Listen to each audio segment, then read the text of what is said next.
అనేది ఎవరి నుండి వచ్చింది అంటే మనం ఆలోచిస్తే వెనక్కి వెళ్తే పాపం అనేది అపవాది నుండి పుట్టుకొచ్చినది. పాపం అంటే ఏంటిది? ఆజ్ఞను అతిక్రమించడమే పాపము. అయితే ఆజ్ఞను అతిక్రమించడము, గర్వం తెచ్చుకొని దేవుని ఎదుట నేను కూడా దేవునంతటి వాడనని విర్రవీగి దేవుడు ఏ విధులైతే ఆ లూసిఫర్ అనే దూతకి విధించాడో ఆ లిమిట్స్ దాటి, అంటే దేవుడు పెట్టినటువంటి లిమిట్స్ ను దాటి అతిక్రమించి పాపం చేసింది. అంటే పాపం పుట్టింది ఎవరి నుంచి అంటే సాతాను నుండి. మొట్టమొదటి మానవుడైనటువంటి ఆదాము గారి నుంచి ప్రవేశింపజేసింది అనమాట. దేవుని మాటను వినకపోయే గుణం ఎలాగొచ్చింది మనిషికి? మొట్టమొదటిగా సాతానులో ఉంది ఆ గుణము. సాతాను మొట్టమొదటి మానవుడైన ఆదాములోకి సంక్రమింపజేస్తూ వచ్చిందనమాట. అక్కడి నుంచి లోకంలోకి పాపం ప్రవేశించిందంట. ఆదాము ద్వారా సర్వ మానవాళికి లోకంలోకి పాపం ప్రవేశించింది. అది దుష్ట హృదయం నుండి వస్తుందంట. పాపం అనేది మంచి మనసుండోళ్ళు, మంచి హృదయం ఉండే వాళ్ళు దేవుని మాట చెప్పినట్లు వింటారు కదా. ఎన్నో దూతలు ఉన్నాయి, దేవుడు ఎన్నెన్నో దూతలు వాటి ఒక పనులను బట్టి చేశాడు. ఒక్కొక్క దూతను ఒక్కొక్క పని కొరకు. అవన్నీ కూడా మంచి హృదయం కలిగి ఉన్నాయి. దుష్ట హృదయం సాతానే కలిగి ఉంది. దేవునితో సమానంగా ఉందాం అనుకుంది దుష్ట హృదయం. అది ఆ దుష్ట హృదయం నుండే పాపం అనేది పుడతాదంట. మేలైనది చేయనెరిగియు అంటే ఒక మేలు చేయడం మనకు తెలుసు, అది తెలిసి కూడా చేయకపోయినా పాపం అంట. అర్థమవుతుందమ్మా? మనకి ఒక మనిషికి కానీ ఎదుటి వారికి ఎవరికైనా సరే మన నుంచి ఒక మేలు వాళ్ళకి ఎలా చెయ్యాలో మనకు తెలుసు. వాళ్ళకు మేలు జరుగుతుంది పలాంది నేను చెప్పడం వల్ల అని తెలిసి కూడా మనము వాళ్ళకి మేలు చేయలేదనుకో, మన చేతనైనటువంటి మేలు, మన చేత కాదంటే పక్కన పెట్టేద్దాం, మనము చేతనైన మేలు కూడా చేయలేదనుకో ఎవరికైనా, అది పాపమేనంట. దేవుడు వాక్యంలో రాసి ఉంచారు. అలాగే విస్తారమైన మాటలలో కూడా ఏముంటదంట? దోషం ఉంటుందంట. కాబట్టి మనం మాట్లాడే మాటలు జాగ్రత్తగా మాట్లాడాలి. ఎవరితో మాట్లాడినా ఏం మాట్లాడుతున్నాం, దేని గురించి మాట్లాడుతున్నాం, అనవసరమైనటువంటి మాటలన్నిటికీ మనం లెక్క అప్పగించాల్సి ఉంటుంది. కనుక విస్తారముగా మనం మాట్లాడి దోషము నిలుపుకోకూడదంట. అంటే పాపము యొక్క మూలాధారం ఇవన్నీ కూడా సాతాను నుండి ప్రవేశించినటువంటి యొక్క పాపము మనలో దుష్ట హృదయం నుండి, దుష్ట హృదయం ఎవరికైతే ఉంటుందో అంటే సాతాను హృదయం ఎవరికైతే ఉంటుందో వాళ్ళు పాపం చేస్తారు. మేలు చేయాలని మనం ఎరిగి కూడా చేయలేదనుకోండి, అప్పుడు కూడా మనము పాపం చేయడానికి ఆస్కారం ఉందంట. మనం విస్తారంగా మాట్లాడుతున్నాం అనుకోండి అనవసరమైన విషయాలు, అప్పుడు కూడా మనం పాపం చేయడానికి ఆస్కారం ఉందంట. కాబట్టి వీటన్నిటి కూడా మనము జ్ఞాపకం ఉంచుకోవాలి. అలాగ ఉండకుంటే పాపానికి మనము దూరంగా ఉన్నట్లు. అయితే పాపం యొక్క లక్షణాలు ఎలాగుంటాయి అని మనం ఆలోచిస్తే, పాపం ప్రజలకు ఏం తీసుకొస్తుందమ్మా? ఎవరైనా సరే ఒక చెడ్డ పని చేశారనుకోండి, వాళ్ళ ఘనత నాది ఎవరికైనా తెలిస్తే, ఎవరైనా సరే ఒక తప్పు పని చేశారనుకోండి, అది ఆ మనిషికి ఘనత తీసుకొస్తుందా? ఒక దొంగవాడు దొంగతనం చేశాడని ఆ పట్టుబడినప్పుడు చూస్తుంటారు కదా, మొబైల్ మనకు న్యూస్ లో సైతం వాళ్ళ ఫేస్ ని కవర్ చేస్తారు కదమ్మా. ఎవరైతే తప్పు చేసింటారో వాళ్ళకి ఫేస్ కనబడకుండా చేస్తారు. ఎందుకని? అవమానం. కనబడితే మళ్ళీ నెక్స్ట్ ఆ వ్యక్తి ఇంకొక చోట తిరగాలన్నా, సమాజంలో తలెత్తుకొని తిరగాలంటే అవమానం. కాబట్టి వాళ్ళ ఫేస్ కనబడకుండా ఇలా చేశాడు ఈ వ్యక్తి, ఇలా చేశాడని చెప్తారు కదా. అంటే పాపము యొక్క లక్షణాలు ఎలాగుంటాయంటే, ఆ పాపము చేయడం వలన అవమానం వస్తుందంట. ఏ మనిషికైనా అవమానం రావాలనుకుంటారమ్మా? ఏ మనిషి అయినా ఘనత రావాలనుకుంటారు, మర్యాదగా బ్రతకాలనుకుంటారు, గౌరవప్రదంగా బ్రతకాలనుకుంటారు. అవమానం వచ్చి అదొక జీవితమేనా చెప్పండి కదా? ఆ జీవితం వేస్ట్ కదా. చాలా మంది అవమానం అవుతుందని చనిపోయిన వాళ్ళు ఆత్మహత్య చేసుకునే వాళ్ళు కూడా ఉంటారు కదా. తమ పిల్లలకి ఏదైనా సరే అవమానం జరిగింది అనుకోండి, ఎలాగుంటారు? కొంతమంది తట్టుకోలేరు వాళ్ళ కుటుంబానికి అవమానం వస్తే. అంటే పాపం యొక్క లక్షణాలలో మొదటిగా అవమానం వస్తుందంటే, ఎవరైనా పాపం చేసినట్లయితే అది ధర్మశాస్త్రం ద్వారా తెలియబడిందంట మనకి. పాపం అనగా ఎట్టిదో మనకు ధర్మశాస్త్రము ద్వారా, అంటే దేవుడు కొన్ని విధులు పెట్టాడు కదమ్మా మనకి. దొంగతనం చేయకూడదు, అబద్ధ సాక్ష్యం పలకకూడదు, నీ పొరుగు అనేది ఏది ఆశించకూడదు, తల్లిదండ్రులను సన్మానించాలి. ఇవన్నీ కూడా ధర్మశాస్త్రం అయినప్పుడు మనకు పాపం అంటే ఎలా తెలిసింది అంటే, పాపం చేస్తున్నామని మనకి ఎలా తెలిసిందంటే ధర్మశాస్త్రం ద్వారానే తెలిసింది. దేవుడు ధర్మశాస్త్రం ఇయ్యనంత వరకు వాళ్ళకి ఏం తెలీదు? దొంగతనం చేయకూడదని తెలియదు, ఒకరిది దొంగిలించకూడదు, ఒకరిది ఆశించకూడదు అని తెలీదు, తల్లిదండ్రులు సన్మానించాలని తెలీదు, ఏది ఇది తప్ప ఇది రైటా ఇది ఏది లేదనమాట. రూల్స్ పెట్టాడు దేవుడు. రూల్స్ పెట్టినప్పుడు అప్పుడు ఆహా ఇది మంచిదనమాట, ఇలాగ ఇతరులకు మనం కీడు చేయకూడదు అనమాట, ఇతరులది మనం దోచుకోకూడదు అనమాట, ఇలా చేస్తే అన్యాయం అనమాట, అంటే పాపం అనమాట అనేది ఎలా తెలిసింది మనకు? ధర్మశాస్త్రం ద్వారా. దేవుడు మనకి రూల్స్ పెట్టినప్పుడు అప్పుడు తెలిసింది, ఓ ఇది చేస్తే మంచిదనమాట, దేవుడు చెప్పిన ఈ రూల్ను ఫాలో అయితే మంచిది, పాటించకుంటే పాపం చేసినట్లు. ఇలాగా ఆజ్ఞను అతిక్రమించడమే కదా పాపం. దేవుడు పెట్టిన ఆజ్ఞల్ని మనము అతిక్రమించినప్పుడే పాపం చేసిన వారము. అయితే మనము పాపము యొక్క లక్షణాలు మనలో ఉన్నాయో లేదో పరీక్షించుకోవాలి. సకల దుర్నీతియు పాపం అంట. ఈ పాపము యొక్క లక్షణం ఎలాగుంటుందంటే భ్రమపరుస్తుందంట మనల్ని. పాపము యొక్క లక్షణం, దాని క్యారెక్టర్ ఎలాగుంటుందంటే భ్రమలో పెడతాదంట మనల్ని. అంటే తప్పు చేయిస్తూనే అది ఎలా పెడుతుంది? ఇదేం తప్పులే, ఇదేం కాదు, ఇదేం దేవుడి దృష్టికి ఇది ఏమో అంత పెద్ద నేరం ఏం కాదు, దీన్ని చేసినా ఏం కాదు అన్నట్లుగా భ్రమపరుస్తుందంట. పాపము యొక్క లక్షణమే వాళ్ళు చేస్తున్న తప్పుని గుర్తించకుండా చేస్తుంది, భ్రమలో పెడుతుంది. అంటే నువ్వు చేస్తుంది తప్పు అయినా తప్పు అని తెలియపరచకుండా ఉండడమే పాపం యొక్క లక్షణం. ఇంకెలా కనుక్కుంటామా? భ్రమలో ఉంటే కనుక్కుంటాం మనము. నేను పాపం చేస్తున్నాను, నేను తప్పు చేస్తున్నాను అని మనకు తెలిస్తే మనము ఆ ఒక్క క్రియ నుంచి తప్పించబడతాం. అలా కాకుండా మనల్ని భ్రమలో పెడతాదంట. దీని లక్షణమే అదంట. షుగర్ నోట్లో వేసుకుంటే ఎలా ఉంటుందమ్మా? ఉప్పగుంటుందా? తీయగుంటది. కానీ పాపం చేసే వ్యక్తికి భ్రమలో ఉంటారంట. మంచి చెడు ఏంటిదో తెలీదు, చెడు చేస్తున్నా మంచి అనుకుంటాడు. అదొక వింత కదమ్మా. చెడు చేస్తున్నప్పటికీ మంచి అనుకుంటున్నాడంటే ఇంకా తప్పించబడేది ఎప్పుడు ఆ మనిషి? అలాగా పాపం యొక్క లక్షణము మనల్ని భ్రమలో పెడతాదంట.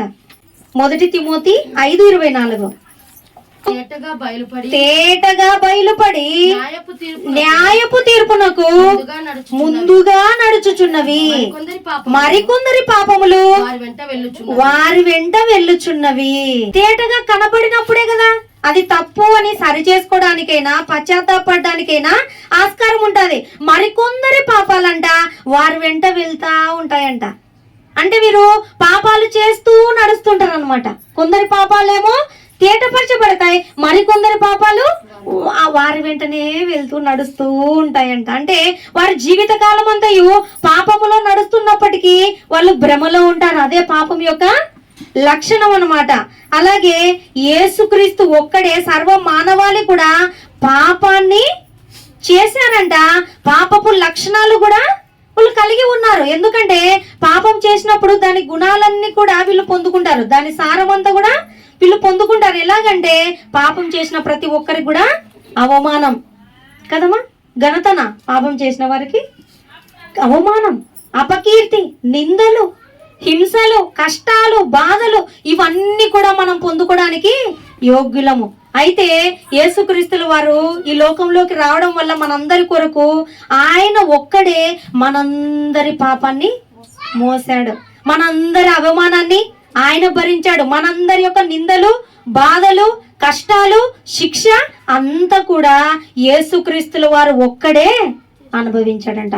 మన నిందలు తొలగించి మనకు నిష్కలంకులుగా, నిందారహితులుగా, కల్మషం లేనివారుగా, నీతిమంతులు అనే పేరు మనకు పెట్టాలని, నిందలన్నీ తొలగించాలని యేసుక్రీస్తుల వారు ఈ లోకంలోకి వచ్చి ఉన్నారు. వచ్చి 2025 సంవత్సరాలు గడిచిపోతూ ఉన్నప్పటికీ మన జీవితంలో ఎన్ని సంవత్సరాలు గడిచినా నూతన సంవత్సరంలో అడుగు పెట్టబోతున్నా మన హృదయం మాత్రం పాత సంవత్సరంలో ఉండేది. నూతన హృదయం ఉండదు, పాత హృదయమే, పాత అలవాట్లే, పాత ఆలోచనలే ఉంటాయంట మనలో. ఎలాగూ ఇంకా యేసుక్రీస్తుల వారు వచ్చి మనము ఆయన ఉచితముగా అనుగ్రహించినటువంటి ఆ ఉచితమైన రక్షణ భాగ్యాన్ని మనము పొందుకోవాలని దేవుడు ఎంతగానో ఆశిస్తున్నాడంట. మనం మాత్రం త్రోసిపుచ్చుకుంటున్నాం. నూతన సంవత్సరానికి అడుగు పెడుతున్నటువంటి మనమందరం కూడా మన హృదయాన్ని ఎలా ఉంచుకోవాలి? నూతనంగానే ఉంచుకోవాలి. నూతన స్వభావాలు, నూతన ఆలోచనలు, దేవుడికి ఇష్టమైనటువంటి ఆ ఒక ఆలోచనలు కలిగి మనం ఉన్నట్లయితే మనలో పాపం ప్రవేశించడానికి ఆస్కారాలు ఉండవన్నమాట. అయితే యేసుక్రీస్తుల వారు కూడా ఈ లోకంలోకి వచ్చి ఆయనకి ఇచ్చినటువంటి తక్కువ ఆయుష్కాలం ఆయనకి కదా, 33.5 సంవత్సరాల కాలమే ఆయన ఈ లోకంలో జీవించింది. ఆయన ఏ పాపం ఎరగలేదంట. పాపము లోకంలో ఉన్నప్పటికీ ఆయన పాపమే లేనివాడుగా ఉన్నాడంట. పవిత్రుడుగా, నిర్దోషిగా, నిష్కల్మషుడుగా, పాపులలో చేరక ప్రత్యేకంగా ఉన్నవాడుగా బ్రతికాడంట. ఆయన ఈ లోకంలోకి వచ్చి ఆయన యందు ఏ పాపము లేదంట. యేసుక్రీస్తుల వారి యందు ఆయనకు సాధ్యమైంది కదా. పాపపు లోకంలోనే ఉండి పాప మాలిన్యాన్ని అంటించుకోకుండా ప్రభువుకు సాధ్యమైంది. మనకు కష్టమవుతుంది. ఎందుకు కష్టమవుతుంది? ఎందుకు కష్టమవుతుందని మనం ఆలోచిస్తే, మనము ఎవరైతే జయం పొందుకున్నారో వారు వేసిన బాటలోనే వెళ్ళాలి మనం కదమ్మా. ఇప్పుడు ఒక మార్గం కూడా మనం నడుచుకుంటూ వెళ్తున్నాం అనుకోండి, అంత ముళ్ళ కంపలు, ఇష్టం వచ్చినట్లు పిచ్చి పిచ్చి మొక్కలు ఉన్నాయి, మనకి దారి తెలియట్లేదు అట్లా పోవడానికి. అన్ని మనము పొలాలలో వెళ్ళేటప్పుడు ఎలా ఉంటుందమ్మా, అన్ని ముళ్ళ కంపలన్నీ గుచ్చుకోవడం అలాగుంటది కదా. మనం ఇష్టం వచ్చినట్లుగా లోకంలో వెళ్తే అలాంటి ముళ్ళ బాటలో వెళ్ళాల్సి వస్తుంది. అయితే చక్కగా వెళ్ళాడంట ప్రభు, ఒక మార్గం వేశాడంట ప్రభు. మనం ఈ ముళ్ళ కంపలు లోకం అనబడేటువంటి లోకాశల్ని విడిచిపెట్టి మనం ప్రభు వేసినటువంటి ఆ మంచి మార్గంలో ప్రభు వెంబడి నడిస్తే అప్పుడు మనకి పాపము మాలిన్యాలు మనకి అంటుకోకుండా బ్రతకచ్చు. మామూలుగా అయితే అంటుతాయి, మనకున్నటువంటి జ్ఞానం ప్రకారం అయితే అంటుకుంటూ వస్తాయి. కానీ ప్రభు ఎలా నడిచాడు, ఆయన ఎలా జీవించాడు ఈ లోకంలో, ఆయనకి ఎలా సాధ్యమైంది అని మనం వాక్యం ద్వారా పరిశీలించి చదివినట్లయితే ప్రభు బాటలో మనం నడవనందుకే పాపం మనకి అంటుకుంటుందంట. ముళ్ళులాగా మనకి ఎలాగైతే పొలంలో వెళ్ళేటప్పుడు కొన్ని ముళ్ళ కంపలు మనకి బట్టలకి ఎలాగైతే అంటుకుంటుంటాయో అలాగా ప్రభు వేసిన బాటలో ఆయన చక్కగా వెళ్ళాడు ఏమంటుకోకుండా. మరి ఆయన ఎట్లా వెళ్ళాడో అలా వెళ్తేనే కదా మనము కూడా ఈ లోకం అనబడేటువంటి మాలిన్యం మనకు అంటకూడదంటే మనం ప్రభు వెళ్ళిన బాటలోనే వెళ్ళాలి. ఈ సంవత్సరం అంతా ఒకవేళ మనము ప్రభు బాటలో మనం నడవనట్లయితే దేవుడు ఈ సమయం ముందు మనందరికీ హెచ్చరిక చేస్తున్నాడు. ప్రభువును పట్టుకొని మనం నడుస్తున్నట్లయితే ఏవి వచ్చినప్పటికీ అవి పరారైతాయి కదమ్మా. ప్రభువును పట్టుకొని ఎలా నడుస్తాం మనము? మన దగ్గర లేడు కదా, ప్రభు పరలోకంలో ఉన్నాడు కదా. ప్రభు మాటలే, ప్రభు మాటలు మన హృదయంలో పెట్టుకొని, అవును నా దేవుడు ఇలా ఉండమన్నాడు, ఇలా ఉండొద్దన్నాడు, ఇలా జీవించమన్నాడు, ఇలాగా ఉండకూడదన్నాడని మనం జ్ఞాపకం ఉంచుకున్నట్లయితే, ఆ ప్రభు మాటలు మన హృదయంలో భద్రపరుచుకున్నట్లయితే మనం ఖచ్చితంగా ప్రభు బాటలో నడుస్తూనే వెళ్తాం పక్కకు చూడకుండా. అది ఉండట్లేదంట మనలో. లోకం వైపు ఎప్పుడైతే మనం చూస్తామో ప్రభు వలె మనం జీవించలేం. ప్రభు వలె మనం ఎప్పుడైతే జీవించామో మనకి నీతిమంతులు అనే పేరు రాదు. మనకు కన్ను మూస్తే ప్రభు ఎలాగైతే ఆయన పరలోకానికి తండ్రి వద్దకు వెళ్ళి కుడిపార్శ్వం ఆశీనుడైనాడో మనం కూడా కన్ను మూస్తే ప్రభు బాటలో నడిస్తేనే దేవుని చెంతకు మనము వెళ్ళగలమని దేవుడు హెచ్చరిక చేస్తున్నాడు. అయితే మనం ఎప్పుడు మన బాటలోనే, లోకపు బాటలోనే నడిస్తే మాత్రం ఖచ్చితంగా మనము దేవుని చెంతకు చేరుకోలేమన్నమాట. అయితే క్రీస్తు తన రక్తము చేత మన యొక్క పాపాలన్నీ కొట్టివేశాడు. ఆయన వధించబడ్డాడు గొర్రె పిల్లగా కదా. ఆయన మనందరి నిమిత్తము బలైనప్పుడు మనం ప్రతి దినము, వారానికి ఒక్కసారి కాదు మనం జ్ఞాపకం చేసుకోవాల్సింది, ప్రభు యొక్క మరణాన్ని మనము ప్రతి దినము జ్ఞాపకం చేసుకోవాలి. నా కోసం ఈ లోకంలో నా అనేవారు ఏమి చేయలేదు కదా. నా ప్రభువు నా కొరకు ఈ లోకంలోకి వచ్చి ఆయన నా నిందలు, నా అవమానాలు కొట్టివేసి నీతిమంతుడుగా చేయడానికే కదా నా ప్రభు ఈ లోకంలోకి వచ్చాడు. నేను ఈ లోకాన్ని విడిచి ప్రభు దగ్గరికి వెళ్ళాలంటే ఎలా ఉండాలి? ప్రభు మార్గంలోనే నడవాలని మనము ప్రభు యొక్క మరణాన్ని ప్రతిదినము జ్ఞాపకం చేసుకున్నట్లయితే మనం మంచి మార్గంలో నడవడానికి ఆస్కారం ఉంటుందన్నమాట. ఒకసారి వాక్యంలో చూడండి, యోహాను 8:24. మీ పాపంలోనే మీ పాపములోనే ఉండి మీరు చనిపోదురని మీతో చెప్పి తిని నేను ఆయననని మీరు విశ్వసించని ఎడల విశ్వసించని ఎడల మీరు మీ పాపంలోనే ఉండి చనిపోదురని. చూసారా యేసుక్రీస్తుల వారు ఇక్కడ ఏమంటున్నారు? మీ పాపములోనే ఉండి మీరు చనిపోదురని మీతో చెప్పి తిని. అంటే ఇప్పుడు మనము పాపము లేని వారుగా చనిపోవాలి.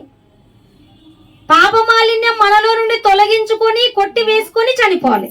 ఒకవేళ తెలిసి తెలియక ఏమైనా ఉంటే వాటిని పశ్చాత్తాప హృదయంతో దేవునికి అడిగి వాటిని విడిచిపెట్టి కనికరాన్ని పొందుకొని ప్రతి దినము కూడా మనము సిద్ధంగా ఉండాలి. ఏ దినం మనము కన్ను మూస్తామో తెలియదు గనక ప్రతి దినం కూడా మనము సిద్ధపాటు కలిగి ఉండాలి. ఎలాగో పాపముతో కాదంట, పాపము లేకుండా మనము జీవించాలి. అంతేకాకుండా నేను ఆయనని మీరు విశ్వసించని ఎడలా మీరు మీ పాపములోనే ఉండి చనిపోదురు. వాళ్ళు నమ్మారా? అక్కడ ఉన్నటువంటి ఇశ్రాయేలు ప్రజలంతా కూడా నమ్మలేదు కదా. ఆయన దేవుని కుమారుడని నమ్మలేదు. వాళ్ళు నమ్మనందుకు వాళ్ళు ఎలాగ చనిపోతారు? పాపంలో ఉండే చనిపోతారు. ప్రభువుని నమ్మని వారంతా పాపములో ఉండి చనిపోతారంట. ప్రభుని నమ్మితే పాపాలన్నీ కొట్టివేయబడి చనిపోతారు. ఎందుకంటే క్రీస్తునందున్న వారికి ఏ శిక్షా విధి లేదు. ఎందుకు లేదు? పాపము లేదు కాబట్టి. ప్రభువును నమ్మారు కాబట్టి. ప్రభువును నమ్మినటువంటి వారికి ఏ శిక్షా విధి లేదంట. మనం పాపములోనే ఉండి చనిపోతే మాత్రము ప్రభువుని నమ్ముతున్నామని పేరుకే నమ్ముతున్నాం తప్ప ఆయన బాటలో మనము నడవకపోతే పాపములో ఉండే మనము చనిపోతామంట. క్రీస్తు మన కొరకు చేసినటువంటి ఆ త్యాగాన్ని, ఆ యాగాన్ని మనం జ్ఞాపకం చేసుకున్నట్లయితే ప్రతి హృదయము కూడా కదిలించబడుతుంది. ఆయన దినమందు ఆయన కార్చినటువంటి ఆ రక్తము, ఆయన పడిన శ్రమ, ఆయన పడిన వేదన జ్ఞాపకం చేసుకుంటే ఎంత కరుడుగట్టిన కఠిన హృదయమైనా మారిపోతుందంట. నా కొరకు ఏ చిన్న సాయం చేసిన మనిషి లేరు కదా, అటువంటిది నా ప్రభు ప్రాణమే ఇచ్చాడు. నన్నేమంటున్నాడు ప్రభు? ప్రాణం ఇమ్మనలేదు. మనల్ని అందరినీ ప్రాణం ఇమ్మన్నాడా? జీవించమంటున్నాడు. నా కొరకు మీరు ప్రాణం ఇవ్వాల్సిన అవసరం లేదు, జీవించండి. పాపము లేకుండా జీవించండి అంటున్నాడు. మనము జీవిస్తూ మనం ఏం చేయాలి? అనేక మందిని జీవింపచేసేవారుగా ఉండాలి కదా. మనము పాపాన్ని తొలగించుకుంటూ మనం వెలుగుమయులుగా బ్రతుకుతూ అనేక మంది పైన మనం వెలుగును ప్రకాశింపచేసేవారుగా ఉండాలి. మన జీవితంలోనే చీకటి ఉందనుకోండి, ఇతరులకు ఏం వెలుగును చూపిస్తాం కదా. మన హృదయంలో వెలుగైన ప్రభు మన హృదయంలో ఉంటే, ఆయన మాటలు మన హృదయంలో ఉంటే మనము అనేక మందికి చీకటిలో ఉన్న వారికి మార్గాన్ని చూపించగలం, వాళ్ళకు వెలుగును చూపించగలం. అందుకే మనలో నుండి ఏం తీసివేయాలని దేవుడు కోరుకుంటున్నాడు? అపవిత్రత, దుష్ట హృదయము, అపవిత్రపు ఆలోచనలు, క్రియలు, ఇవన్నీ కూడా మనలో నుండి తొలగించుకున్న వారం అయితే దేవుడికి మన హృదయంలో స్థానం ఇచ్చినట్టు కదమ్మా. అన్ని పెట్టుకొని, పాపపు స్వభావాలు అన్ని పెట్టుకొని ప్రభువుతో నడుస్తున్నామంటే మనము పాపముతోనే చనిపోతామంట. దేవుని వద్దకు మనము వెళ్ళలేము. అలాగే ఇంకొక వచనం చూడండి, అపోస్తుల కార్యాలు 22:16. గనుక నీవు తడువు చేయట ఎందుకు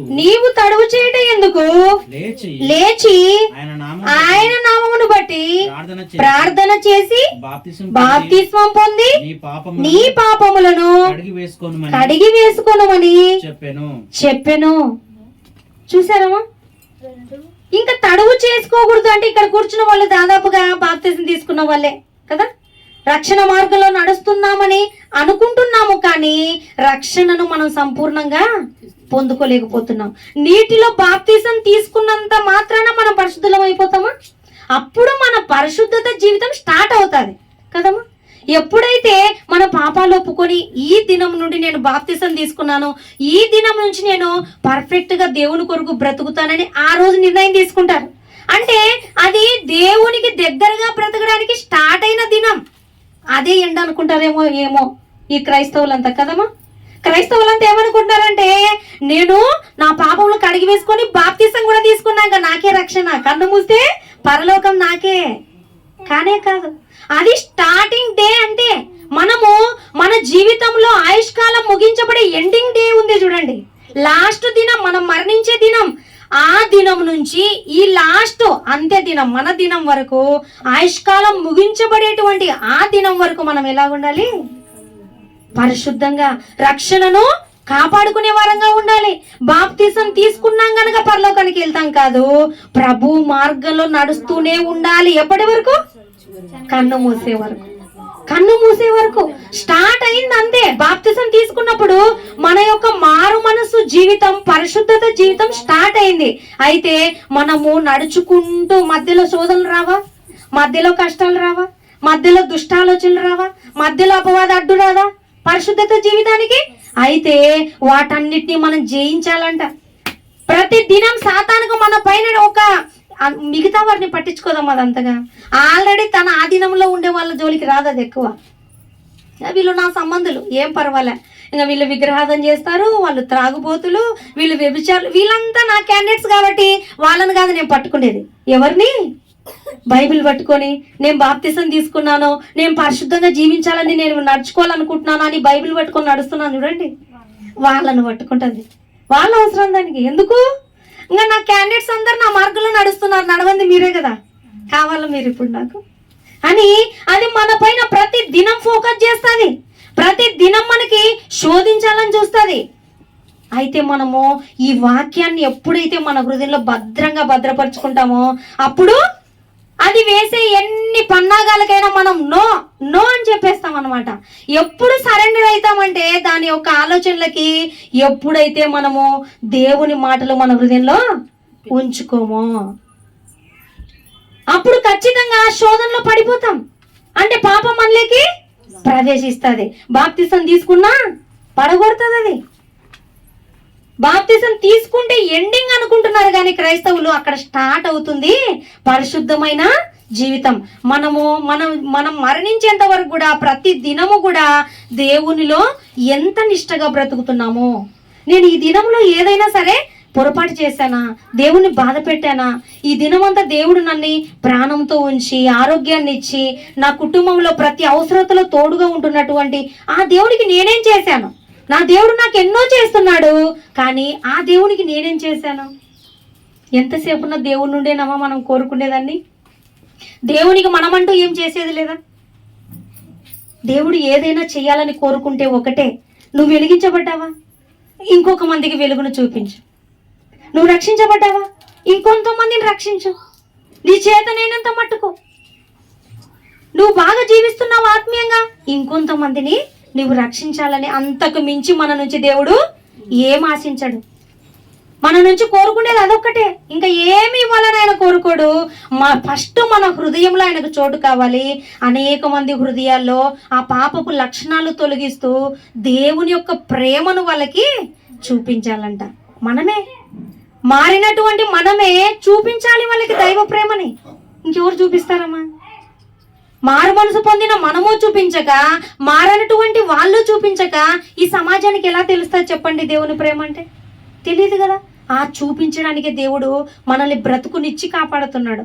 మనల్ని బ్రతుకునిచ్చి ఈ విధంగా ఇంకొక సంవత్సరం లేక మనల్ని అడుగు పెట్టిస్తున్నాడంటే కేవలము మన కొరకు మాత్రమే కాదు, మనం అనేక మంది కొరకు దీవెనకరంగా ఆశీర్వాదకరంగా ఉండడానికే దేవుడు మనల్ని సజీవు లెక్కలో ఉంచుతున్నాడని మనం జ్ఞాపకం చేసుకోవాలి. కేవలం మనం స్వార్థ ప్రియులుగా ఉండకూడదు. మనము ధనాపేక్ష కలిగిన వారమంట, ఎన్నో చెడ్డ గుణాలు కలిగినటువంటి మనుషులమైన మనము ప్రభువును తెలుసుకొని మంచి గుణాలు మనం నేర్చుకుంటున్నాం. అయితే మనలాగే ఎవరైతే దేవునికి నచ్చని విధంగా బ్రతుకుతున్నారో వాళ్ళు కూడా దేవుని వద్దకు రావాలని దేవుని ఇచ్చే అంట, దేవుని కోరికంట.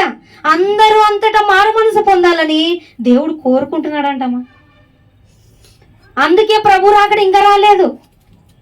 ప్రభు రాకడ వచ్చిందంటే ఇంక అంత లయమైపోవాల్సిందే, దుష్టులంతా నరకానికి వెళ్ళిపోవాలి. అయితే అందరూ అనీతిమంతులు కూడా నీతిమంతులుగా మారాలని ఆయన మనకి సంవత్సరాలు పొడిగిస్తూ వస్తున్నాడు. ప్రభు రాకడ ఎందుకు ఆలస్యం అవుతుందంటే అందరూ మారాలంట.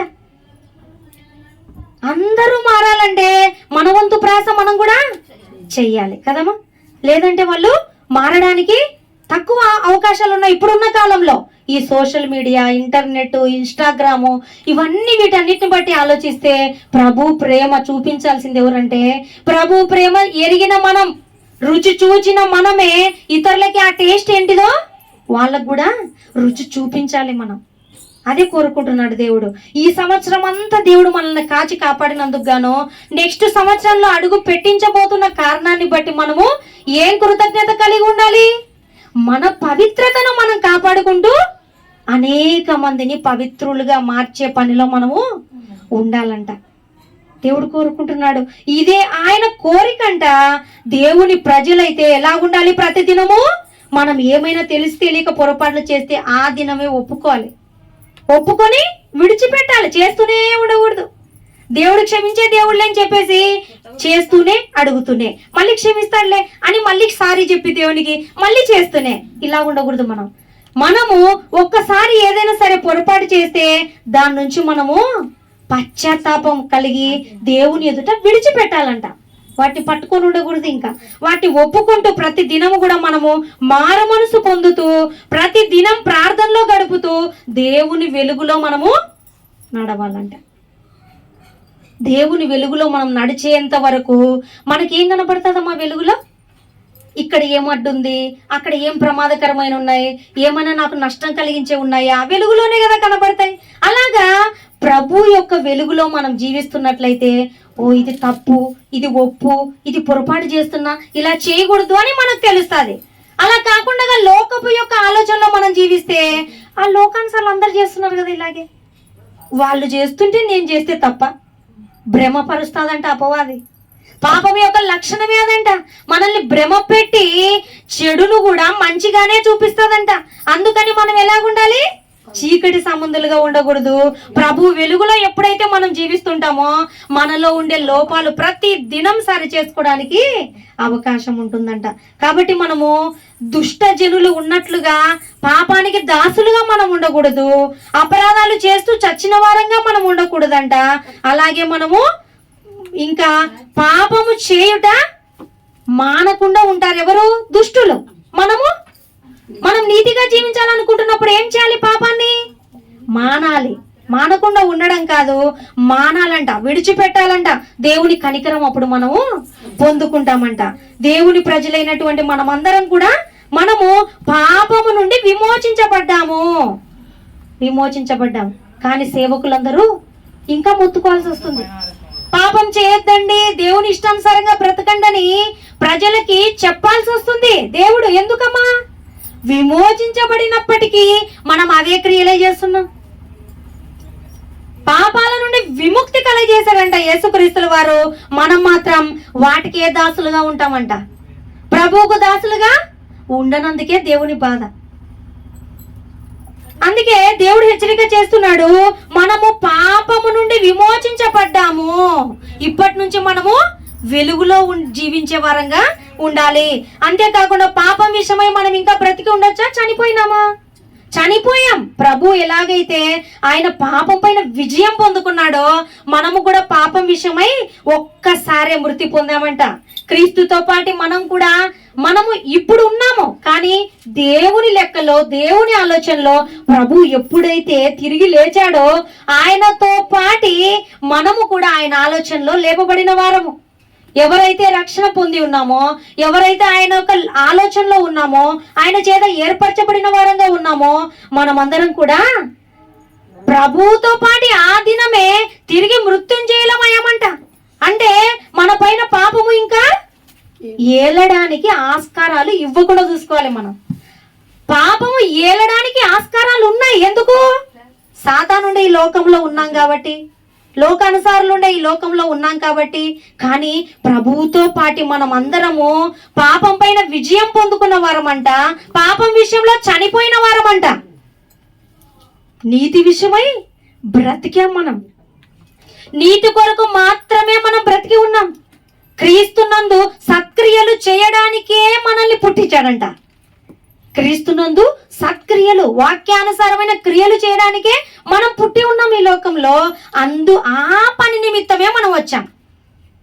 ఈ లోకంలో ఇల్లు కట్టే పని, పిల్లలకు వివాహాలు చేసే పని, పిల్లల్ని చదివించే పని, ఇవన్నీ లోకానికి సంబంధించిన పని. కానీ దేవుని పని ఏంటిదంటే మనము జీవిస్తూ, మనం ప్రేమ కలిగి ఉంటూ అనేక మందిని నీతిగా జీవింపచేసేటువంటి స్థితిలో మనం ఉండాలి. అంతేకాకుండా ఆయన ఒక వెలుగును మనము ప్రకాశింపచేసే వారంగా ఉండాలి.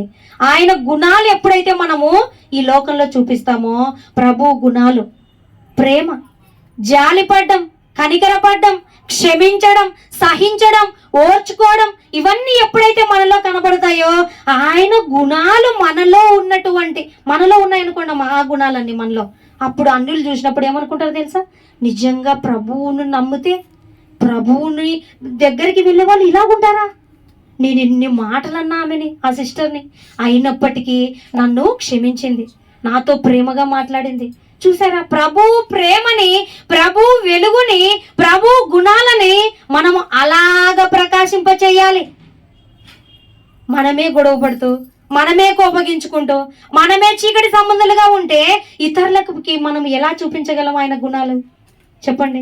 ప్రభు యొక్క గుణాలు మనలో చేస్తూ, క్రియలు చేస్తూ అనేక మందికి మనము చూపించే వారంగా ఉండాలంట.